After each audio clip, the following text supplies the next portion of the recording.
मूळ उद्देश विद्यार्थी सेनेचा पहिला कार्यक्रम म्हणून मला प्रत्येक महाविद्यालयात युनिट पाहिजे होतं आणि त्याचं हेच कारण होतं की मी प्रत्येक विद्यार्थिनीपर्यंत पोहोचू शकतो आणि त्याच्यामुळे मला वाटतं आजचं आंदोलन झालं. कारण असे अनेक प्रश्न आले जे आमच्याकडे जे आम्ही तिकडच्या तिकडे सोडवू शकतो, पण सत्ता नसल्यामुळे आमच्याकडे असे अनेक प्रश्न आले जे आमच्या हातात नव्हते आणि त्याच्यामुळे आजचं हे आंदोलन मला वाटतं ते भैरव को सुनाने के लिए धमाके की जरूरत है बोलतात ना, तसं मला वाटतं आजचं आंदोलन होतं. त्याच्यामुळे आजचा धमाका होता. तिकडे मला वाटतं त्यांचे डोळे पण उघडले, कान पण उघडले आणि मागण्या म्हणजे आज मला वाटतं पुणे विद्यापीठ मला वाटतं 1949 विद्यापीठ आहे, बरोबर ना.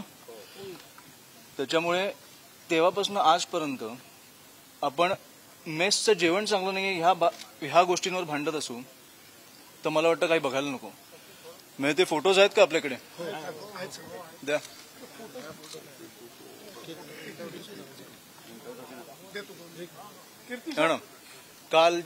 कालचा एक फोटो आहे जिकडे प्लेटमध्ये पोहे का काहीतरी आहेत आणि त्याच्यात झुरळ आहे.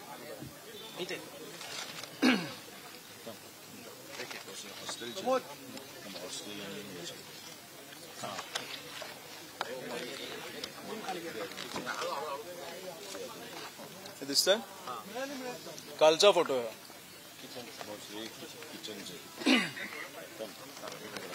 हे जेवणात दगड मिळालाय. हे आपल्या हॉस्टेलची परिस्थिती आहे. हे किचन आहे.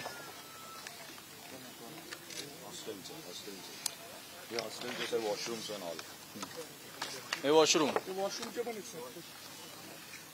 मी आता कुलगुरूंना भेटायला येताना मला अनेक विद्यार्थी भेटले जे बोलले की आम्हाला जेवणच मिळत नाही. एक बाजूला इकडे मठ आहे, तिकडनं एक मला वाटतं प्रसाद येतो, ते प्रसाद ते जेवतात, एक वेळेचं जेवण म्हणून प्रसाद जेवतात. त्याच्यामुळे इकडे जेवणाची सोय नसेल एवढ्या मोठ्या विद्यापीठात तर मला वाटतं लाजिरवाणी गोष्ट आहे. दुसरं म्हणजे विशाखा समिती जी नेमली गेली आहे ती मला वाटतं पुण्याच्या विद्यापीठातच मला वाटतं ऍक्टिव्ह आहे, बाकी कुठच्याही महाविद्यालयात ऍक्टिव्ह नाही आहे. त्या समितीत फक्त शिक्षिका असतात, विद्यार्थिनी ज्यांना घेतलं पाहिजे. विशाखा समिती म्हणजे कुठच्याही विद्यार्थिनीला कुठच्याही महाविद्यालयात काही अडचण आली तर ती त्या समितीला जाऊन भेटू शकते. ते अडचणी तिकडे तिकडच्या तिकडे सोडवले जातील. पण तिकडे शिक्षिकांना भेटण्यापेक्षा ते विद्यार्थिनींना भेटणं मला वाटतं कम्फर्टेबल फील करतात, पण त्या समितीवर विद्यार्थिनीच नसल्यामुळे ते त्यांचे विषयच सांगत नाही. हा एक मुद्दा मी मांडला. उपकेंद्र जे नाशिक आणि नगरमध्ये उपकेंद्र आहे, तिकडच्या ज्या मुला-मुलींना डॉक्युमेंट्स लागतात त्यांना पुणे विद्यापीठाला यायला लागतं एवढं 3-4 तास प्रवास करून, कारण त्यांना इकडेच फक्त डॉक्युमेंट्स मिळू शकतात. तिकडे बिल्डिंग तयार आहे, भूमिपूजन झालंय. मला वाटतं मंत्र्यांची वेळ मिळत नसेल म्हणून तिकडे अजूनपर्यंत ते ऑपरेशनल केलं नाहीये. म्हणजे नाशिकच्या मुलांना, नगरच्या मुलांना इकडे यायला लागतं. चौथा विषय कुठून, मराठी भाषा भवनाचा विषय तर मला वाटतं 15 वर्ष गेले आहे. 2016ला चालू झालाय. 5 मजल्याची बिल्डिंग बांधायला ह्यांना एवढा वेळ का लागतो मला आजपर्यंत कळलं नाहीये. म्हणजे 15 वर्ष झालं हा विषय चालू आहे. 14 वर्षात सीलिंग बांधला गेला, त्याला पण जास्त वेळ लागला. पण मला वाटतं की 15 वर्षात एक बिल्डिंग नाही बांधली जात, म्हणजे मला कळत नाही हे काय करतायत. मला द्या ना, तो हे द्या ना.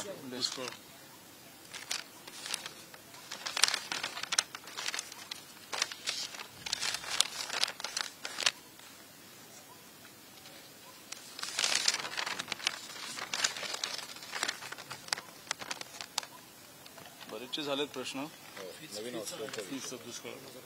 नवीन हॉस्टेलचा म्हणजे इकडे मला वाटतं पुण्यातनं नाही तर मला वाटतं देशातनं आणि मला वाटतं जगातनं लोक येतात.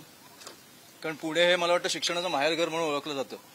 त्यात फक्त 5000 विद्यार्थी राहायची सोय आहे. तर मला वाटतं आम्ही एवढं मोठं कॅम्पस आहे, मला वाटतं आम्ही अजून एक 10,000 विद्यार्थी इकडे राहू शकतील अशी मागणी केली आहे. त्याच्यावरती आता काम चालू करतायत. आणि सगळ्यात महत्वाचा विषय म्हणजे ड्रग्सचं प्रमाण पुण्यात ज्या प्रकारे वाढलं. म्हणजे तुमच्यातले काही पत्रकार माझ्याशी बोलले, पोलीस अधिकारी बोलले आणि मला वाटतं आत्ताचीच बातमी आहे की 4,000 कोटीचे ड्रग्ज पोलिसांच्या ताब्यात त्यांनी पकडलेत. त्याच्यामुळे अनऑफिशियल आकडा काय असेल इकडे तुम्हाला सगळ्यांना ती कल्पना आली असेल. आणि मला वाटतं ही खूप गंभीर गोष्ट आहे. म्हणजे ज्या मुलींनी ज्या आईवडिलांनी त्यांच्या आईवडिलांनी ज्यांच्या आजी आजोबांनी यांना खुर्चीत बसवलंय त्यांना ह्या लोकांनी वाऱ्यावर सोडलंय. मला कळतच नाही काय चालू आहे. ड्रग्सचं प्रमाण वाढतंय. म्हणजे त्यांच्या आई वडिलांमध्ये काय विचार होत असेल. म्हणजे की कॉलेजमध्ये ड्रग्ज विकायला लागले. 4,000 कोटी आपल्याला हा सोपा आकडा नाही वाटू शकत. म्हणजे मी काल ऐकून थक्क झालो की पोलिसांनी एवढे ड्रग्ज जप्त केलेत.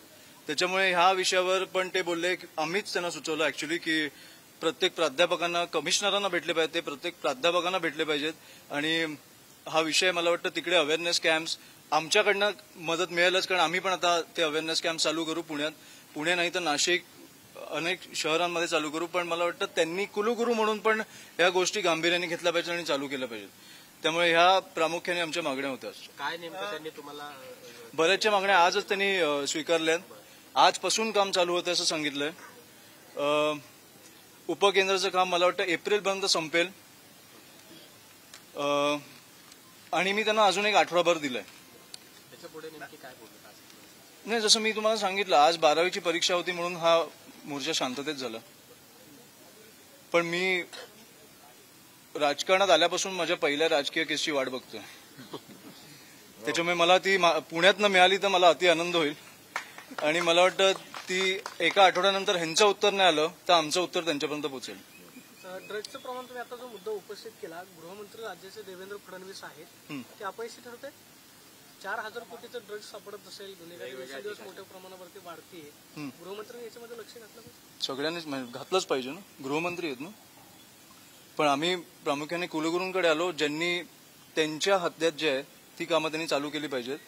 उपमुख्यमंत्र्यांकडे आम्ही जाऊ, आम्ही राज्यपालांकडे जाऊ. पण शेवटी ह्यांच्याकडे येणं आमचं कर्तव्य होतं. कारण अनेक वेगळे विषय होते ते मांडणं गरजेचं पण होतं. त्याच्यामुळे ड्रग्सचं प्रमाण हे कमी होईल. हे पोलीस अधिकाऱ्यांशी आम्ही भेटून आमची काय मदत लागली त्यांना लागणार नाही. जसं साहेब बोलतात की त्यांना शेवटी तुम्ही 24 तास त्यांना मोकळा हात दिलात तर तुम्हाला महाराष्ट्राचं काय होऊ शकतं तुम्हाला माहिती आहे. हे मला कसं माहिती.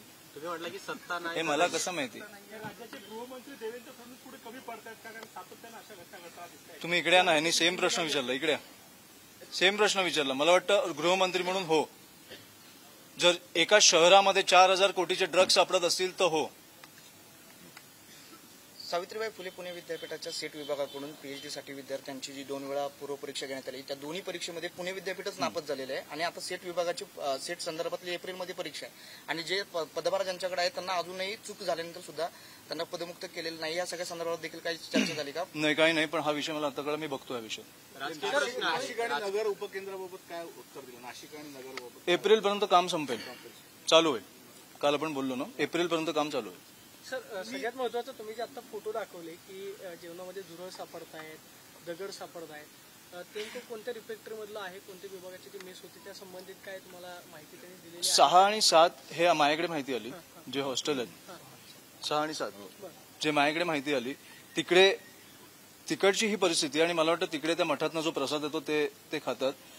आणि आज पण ते बोलत होते की आम्ही CSR कडनं प्रयत्न करतोय, कोणाला तरी कुठच्या तरी संस्थेला आम्हाला द्यायची इच्छा. मी बोललो कुलगुरू म्हणून मी कुलगुरू असतो तर मी माझ्या विद्यार्थ्यांना कधी भुकं ठेवलं नसतं. आपण तो ऑप्शन म्हणून ठेवू. पण तुम्ही कुलगुरू म्हणून इकडच्या विद्यार्थ्यांना क्वालिटी जेवण मिळेल ह्याची तरी मला वाटतं काळजी घेतली पाहिजे.